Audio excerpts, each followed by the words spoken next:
Welcome to Interview Pro. In one of our previous videos, we learned how to use ref to directly access the DOM elements. We used createRef with the class components and a hook called useRef with the functional components. Let's see another example where we can use ref.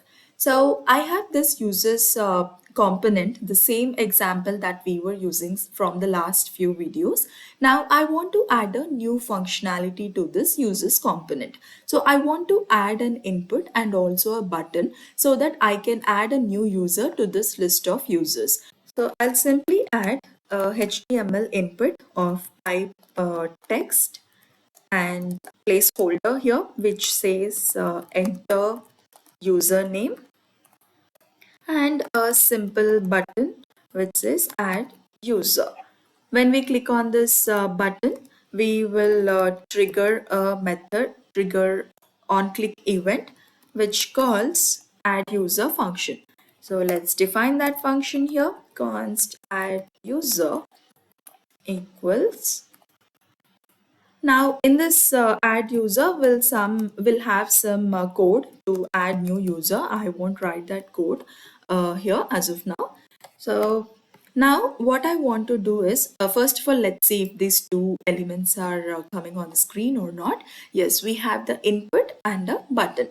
Now what I want to do is as soon as I enter let's say user 4 and click on add user, I want this text to be removed from the input, and also I want the focus to return to this input so that it would be easy for me to add another user without me coming explicitly to this input and start typing. The focus will already be there so that I can continue typing and continue adding users. So let's see how we can achieve that. For this, I want to make use of a ref. Since this is a functional component, I'll make use of use ref hook. So let's say input ref equals use ref with an initial value of null. Now I want to bind this ref to the input element. So I'll simply say ref equals input ref. We have already seen now use ref hook and how to bind it, how to access data from the DOM element directly in the previous videos, but consider this as a recap for now. Now we have the reference and we added that reference to this input element. Now when we click on this button, this add user will be triggered. Inside this add user, once the logic to add the new user to this existing list of users is completed, we want to remove the value from the input. For that, before doing that, let's try to console log and see what is present in input ref. Console log input ref. I'll save the changes, go to UI, inspect and console. Now if I click on add user, before that let me enter some value user 3 and I'll click on add user. We see that there is an object with property current. So useRef will have a property called current that will hold the element to which that ref is added. In our case, it's the input element to which we added this reference. So the current property has input. If you expand, you will see all the properties related to HTML input. And one of the properties that we are interested in is the value. And we see that the value entered in this input is available in the property value. Let's make use of this. So what do we want to do? We want to clear the input. So input ref dot current dot value equals empty string. Also, we want to focus the input. So input ref dot current dot focus. Let's save this, go back to UI. Now let me just refresh. I'll add a user 4 and click on add. So now the value is gone and also we see the focus is back. Without clicking on the input, I can start adding another users. Uh, let's try again. I have clicked outside to make sure that there is no focus. When I click on add user, the focus is back to input. Usually in real-time applications, we use custom components. So rather than using the HTML elements directly, will create custom components and access those components. So I have created a custom input component here, which would take few properties, and based on that properties, it will define the input element. So now instead of using this HTML input directly, let's make use of custom input. Actually, I'll remove this input and say custom input. This is automatically imported on the top. This custom component has properties like type, placeholder, ID, and name. We are already passing type and placeholder. Let me provide ID as well. I'll simply call it new user input and name as new user. Also, along with these properties, we'll pass the ref because we want to bind this ref to this input, right? I'm using object destructure to access all the properties from this props object. And now let's bind this ref to this input. Now ref equals ref. We have initialized the input ref using useRef hook with an initial value of null. Then we are passing that input ref to the custom input. Inside this custom input, this ref is binded to the input element. So it has to work as it was working previously when we used the direct HTML elements. Let's verify it once. Okay, let me refresh. We see a number of errors here, but let me just try and see if the user is add user function is working properly or not. I'll say user 1 and I'll click on add user. Now there are a few more errors here, and add user 4 is not removed. There is no focus as well. Let's see what this error is saying. Also, we see that we added a console log here in the add user, right? So see that console log. The current is coming as null. Ideally, we expect that current to refer to this input element, but it's coming as null. And let's see what React is suggesting us. Did you mean to use React forward ref? So what is this forward ref?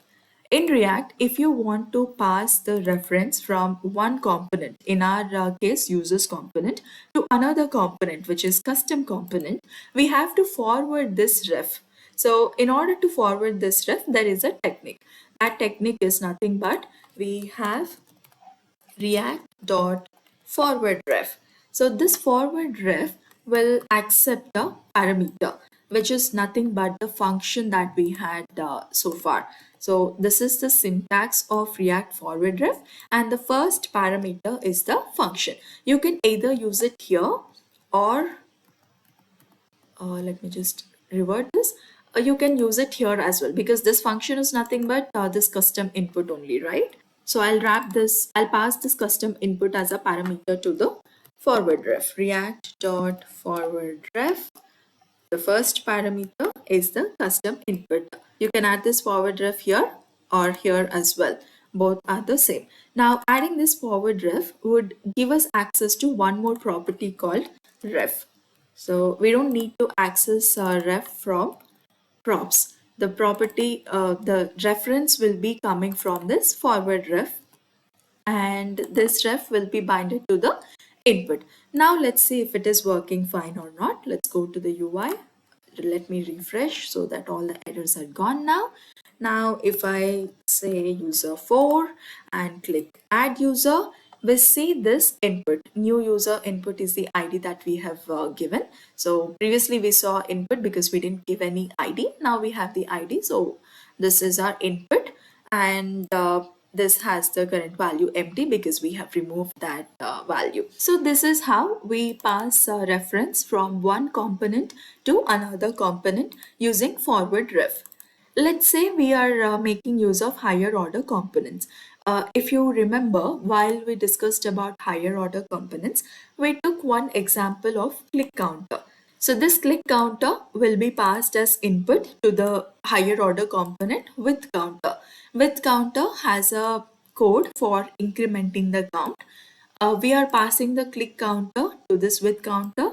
Inside this with counter, will pass this increment count as a property to this click counter, which is named as original component in this component. So finally, we'll return a new component. Now this click counter will have access to the increment method as well. By using higher order components, at that point of time, I had two different components which had a similar functionality to increment the counter. So rather than providing this increment functionality separately in both the components, I have taken out the common code and placed it in the higher order component. Finally, in that individual components, the component will be passed into this higher order component so that they'll have access to the increment method. Now, while discussing about higher order component, we also spoke about the props. We learned that the props will not be directly passed to this original component. We have to explicitly send these props to the original component. Only then we'll have access to the props here. If you want more details on the higher order components, please go back to the React.js playlist and find a video on higher order components. We had discussed this in detail. Now, let's try to implement this. Let's try to access this click counter. In app component, I'll add this click counter, and what are the properties that it is expecting? It is expecting a name. So I'll add a name here.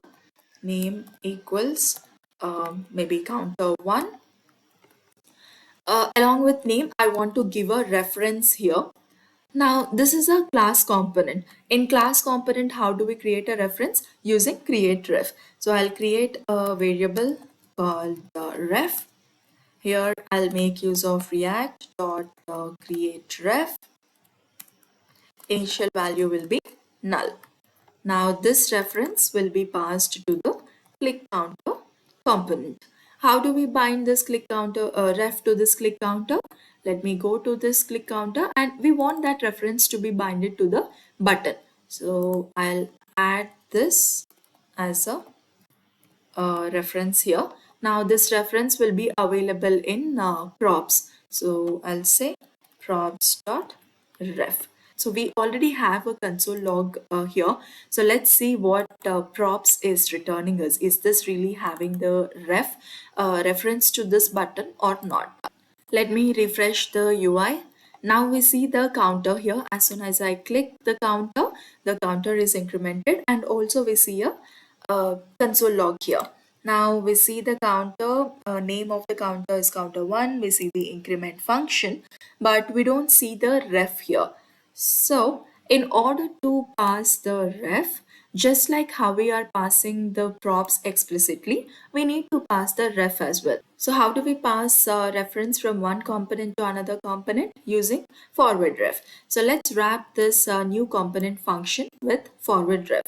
So I'll simply say react dot forward ref, and I'll put this entire function into this as an input to this forward ref.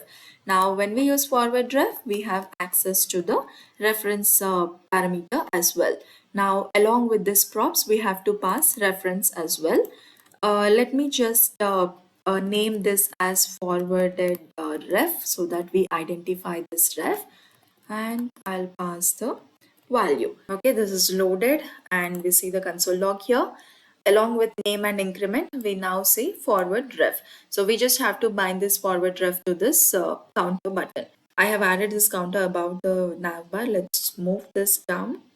So let me just move this below the header. Now we have this inside the header. Now we have the forward ref props. So instead of props.ref, we can directly add forwarded ref. Now if we forward, okay, props.forwarded ref. Props.forwarded ref. If you look at this console log, the current is pointing to the button. So this is how we can use forward ref to forward the reference from one component to another component, especially in higher order components. Make sure that you're adding forward ref in case the parameter, the original component, is making use of a ref, and also forward it as a property here to the original component. I hope the concept is clear. If you like the content, please like, share, and subscribe to Interview Pro. Thank you.